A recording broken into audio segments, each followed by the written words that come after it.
পররাষ্ট্র প্রতিমন্ত্রী শামা ওবায়দ তিনি বলছেন মেরুদণ্ড সোজা রেখে সব দেশের সঙ্গে সম্পর্ক এগিয়ে নিতে চায় বাংলাদেশ। তিনি বলছেন গণতান্ত্রিক সরকার পররাষ্ট্র নীতি হবে বাংলাদেশ ফার্স্ট, যেখানে প্রতিটি সিদ্ধান্তে দেশের স্বার্থকে অগ্রাধিকার দেওয়া হবে। আমরা দেখলাম 5 আগস্টের পরে ভারতের সাথে বাংলাদেশ সম্পর্কের একটু ঘাটতি হয়েছে। এখন কি মনে হয় ভারতের সাথে সম্পর্ক কি আগের মতো বা নতুন করে আরো বেশি ভালো সম্পর্ক স্বাভাবিক হবে কিনা বা সম্পর্ক গড়ে উঠবে কিনা? দেখেন, একটা কথা বলি, পরিবর্তন হচ্ছে এটা আপনি বুঝবেন কিভাবে? পরিবর্তনের একটা বড় ইন্ডিকেটর হলো সম্পর্কের পরিবর্তন।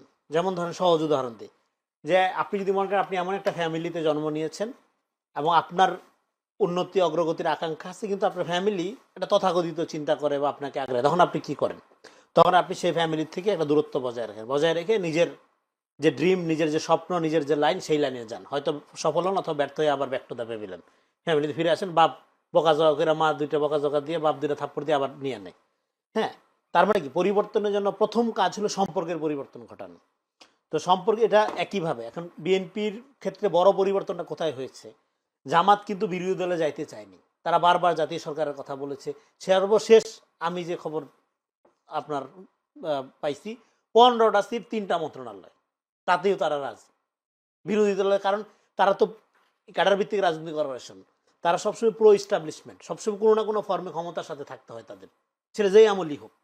তো ক্ষমতার বাইরে থেকে একটা অ্যাবসুলেট বিরোধিতার মধ্যে থেকে একদম বিরোধী দলের অবস্থায় থাকা, মানে ইস্টাবলিশমেন্টের বাইরে থাকা তাদের জন্য খুব ডিফিকাল্ট। তারা অনেকটা বড় ক্ষমতার মতো না, বিরোধী দলীয় নেতা না, বিরোধী দলের নেতা না, তারা একদম পাওয়ার এস্টাবলিশমেন্টের মধ্যে, বিরোধী দলের হাতে ক্ষমতা, বিরোধী দলে মজা পায় না, বিরোধী দলের ক্ষমতার সাথে থাকার ব্যাপারটা। হ্যাঁ, সেটা তারা সবসময় চাইছিল। তো সেটা বিএনপি এত কিছুর, এবং এই কারণে বিএনপি আসলে চাঁদাবাজ হয়ে গেছিল নির্বাচনের আগে, এই কারণে তারেক রহমান খুব খারাপ হয়ে গেছিল। হ্যাঁ, বিএনপিতে সবাই ভালো লোক, সেটা আমি বলছি না, আমি বলছি যে ন্যারেটিভটা যেটা। তো এই জন্য এই পরিবর্তনটা প্রথম শুরু করছিল তারা, তাদের দীর্ঘদিনের মিত্র আবার জামাত।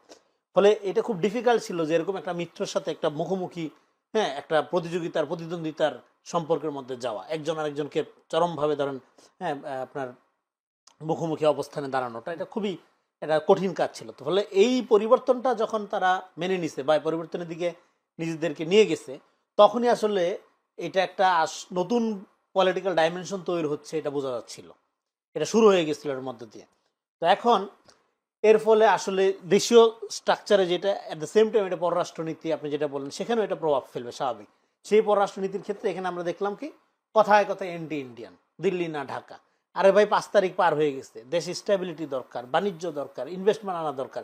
এখনো আপনি দিল্লি না ঢাকা বলে যদি শাহবাগ বন্ধ করে অ্যাম্বুলেন্সের মধ্যে রুগী শোয়াই রেখে মেরা ফেলেন, তাহলে কার লাভটা হবে? কোন দিল্লি আপনার এতে ক্ষতিগ্রস্ত হবে? আমি তো এটা বুঝি না। দিল্লি না ঢাকা এই স্লোগান দিয়ে ঢাকা শহরকে অচল বানাইয়া একটা এনার্কি তৈরি করা কথায় কথায়, এবং নিজেকে একমাত্র ভারত বিরোধী আর সব ভারতপন্থী, এই ন্যারেশনে ভাগ করা, বোঝা যায় এটা ভারত বিরোধী ভারতীয় রাজনীতি। কারণ এখানে যদি অস্থিতিশীলতা থাকে, দেশের ডেভেলপমেন্ট ক্ষুণ্ণ হয়, তাহলে সবচেয়ে বেশি খুশি হবে ভারত। যদি ভারত রিয়েলি আমাদের শত্রু আপনারা মনে করে থাকেন, তাহলে আপনারা শত্রুর হাতকে কেন শক্তিশালী করছেন? ফলে এখন পররাষ্ট্রনীতির ক্ষেত্রে দেখেন বাংলাদেশ ফার্স্ট, এই নীতিটা কখন এক্সিকিউট করা সম্ভব হবে? যখন জাতিগত একটা ঐক্য থাকবে। এবং জাতিগত ঐক্য থাকলে ভারতের সাথে কি সম্পর্কের আগে হয় নাই? বিএনপির আমলে ব্যবসা বাণিজ্য হয়নি? আপনি বাণিজ্যের ইন্ডেক্স খবর নিয়ে দেখেন, খুবই ভালো ব্যবসা বাণিজ্য হয়েছে। এবং একটা দেশের সাথে আরেকটা দেশের সম্পর্ক কখনো বন্ধু ভিত্তিতে হয় না, রাষ্ট্র মানে এনিমি পারসেপশন, এটা বহু আগে আলাপ করছি। এটা ধৈর্য নিয়ে আমরা সম্পর্ক করি, সবকিছু করি। বিএনপি এখানে বাংলাদেশ ফার্স্ট নীতি, এবং সেক্ষেত্রে হেট্রেশন বেসড কোনো সম্পর্ক হবে না। আমরা দিল্লিপন্থী না, পিন্ডিপন্থী না, আমেরিকাপন্থী না, চীনপন্থী না। হ্যাঁ, বা এবং এটা করা চ্যালেঞ্জিং না, মুখে বলা সহজ, চ্যালেঞ্জিং। এই চ্যালেঞ্জটা মোকাবেলার জন্য একটা জাতিগত ঐক্য দরকার। বিপুল ঘনবসতির দেশ, প্রচুর দারিদ্রতা, মানুষ ভালনারেবল অবস্থায় আছে। ফলে আপনি চাইলেই গ্লোবাল সুপার পাওয়ারকে তুড়ি দেওয়া, উড়াই দেওয়া, নিজের মধ্যে চলতে পারেন তা না। তার জন্য আপনাকে একই সক্ষমতা অর্জন করতে হবে। সেই সক্ষমতার প্রধান হলো জাতীয় ঐক্য। জাতীয় ঐক্যের মধ্যে দিয়ে যদি আপনি, তখন আপনি বার্গেনিং পাওয়ার অর্জন করতে পারেন, সেটা ইন্ডিয়া হোক, চায়না হোক, আমেরিকা হোক।